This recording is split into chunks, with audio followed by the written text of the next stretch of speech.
گۆڕان بڕیاریدا خۆی بگۆڕێت و عومەر سەیدعەلی بای دەکات و دیبلۆماتیکی ژناوی ئەوانە ئاشکرا دەکات کە دەست لە کار دەکێشنەوە. هەڵسوراوێکی دیاری گۆڕان دەڵێت ئەگەر خانەی ڕاپەڕاندن و هەردوو چڤات هەڵنەوەشێنرێنەوە چارەسەر هەڵوەشاندنەوەی گۆڕانە. کۆمەڵی دادگەری داوای لێبوردنی کرد و یەکێتیش باسی تەزویری هەڵبژاردن دەکات. ئەحمەدی حاجی ڕەشید گلەیی دەکات و سەرکەوت شەمسەدین دەڵێت تەزویرە و ڕێبوار کەریم دەڵێت هۆی بایکۆت بوو. کاندیدێکی سەربەخۆش بە وێنەکانی ماسی برژان. سڵاوتان لێبێت ئەنجامەکانی هەڵبژاردن کاریگەری لەسەر حیزبەکان جێهێشتووە و دیبلۆماتیکیش زانیاری نوێتان پێدەڵێت. پاش ئەوەی بزوتنەوەی گۆڕان هیچ کورسێکی لە هەڵبژاردننی پەرلەمانی عێراقدا بەدەست نەهێنا و تووشی شکستێکی گەورە بوو، خانەی ڕاپەڕاندن لە ڕاگەیەندراوێکیدا داوای لێبوردنی کرد و ڕایگەیاند بەرپرسیارەتیەکە لە ئەستۆ دەگرن. بە گوێرەی زانیاریەکانی دیبلۆماتیک مەگەزین، عومەر سەیدعەلی و چوار لە ئەندامانی خانەی ڕاپەڕاندن دەست لە کار دەکێشنەوە و تەنها برزۆ مەجید و دەرباز محەممەد لە ناو گۆڕاندا ڕۆڵیان دەمێنێتەوە و عومەری سەیدعەلی لە چەند ڕۆژی داهاتوودا شکستی گۆڕان لە ئەستۆ دەگرێت و واز دەهێنێت. هەر سەبارەت با گۆڕان هەڵسوراوی دیاری گۆڕان بابەکردڕێی لە نووسینێکدا بەناو نیشانی لە وەڵامی شکستی بزوتنەوەی گۆڕاندا داوای هەڵوەشاندنەوەی خانەی ڕاپەڕاندن و جڤات دەگات، گەرنا پێی باشە هەر گۆڕان خۆی هەڵبۆشێتەوە. بابەکردڕێی لە پێگەی تایبەتی خۆی لە فەیسبوک نووسیوێتی پێویستە خانەی ڕاپەڕاندن و هەردوو جڤاتی سەرکردایەتی هەڵوەشێننەوە و لە ژنەیەکی ڕادیکاڵ و خاوەن ئەزمون و کەسایەتی و ناسراو بۆ جەماور و هەڵسوراوان پێک بێنن بۆ ئەوەی گۆڕان ڕێبەری بکات تا هەڵبژاردنێکی خاوێنی حیزبی.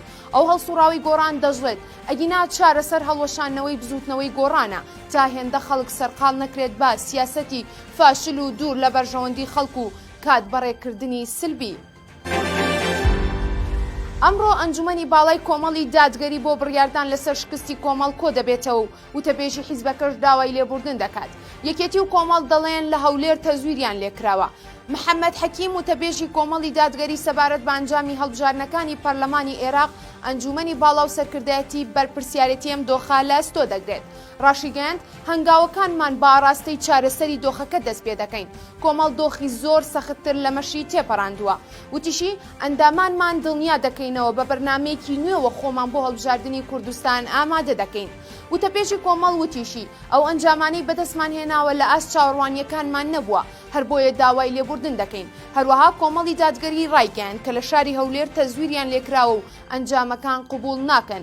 هاوشێوەی کۆمەڵ یەکێتی نیشتیمانی کوردستان ئەنجامەکانی شاری هەولێری ڕەت کردەوە و ڕایگەیاند بە وردبوونەوە لە ئەنجامەکان ڕوون دەبێتەوە ئەم دەنگدانە دەنگی ڕاستەقینە نین و بە ئەلکترۆنی داخڵ کراون.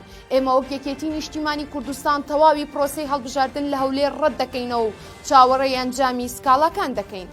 مەجید محەممەد ئەندامی لیژنی باڵای هەڵبژاردننی یەکێتی نیشتیمانی کوردستان لە هەولێر لە کۆنگرێکی ڕۆژنامەوانی داوتی لە هەر چوار بازنەی پارێزگای هەولێر یاری بە ئەنجامەکان کراوە و دەنگی کاندیدەکان یەکێتی و هاوپەیمانی و بەشێک لە لایەنەکانی دیکە سووتێنراون و کەم کراونەتەوە، واتە ئامێرەکان دەستکاری کراون. هەروەها پێچەوانەی بڕیار و ڕێنماییەکانی کۆمیسیۆن هێزی چەکدار بەکارهێنراوە و لە کاتی گواستنەوەی سندوقەکان و ناردنی ئەنجامەکان نوێنەرەکانی ئێمە لێدراون و دوور خراونەتەوە.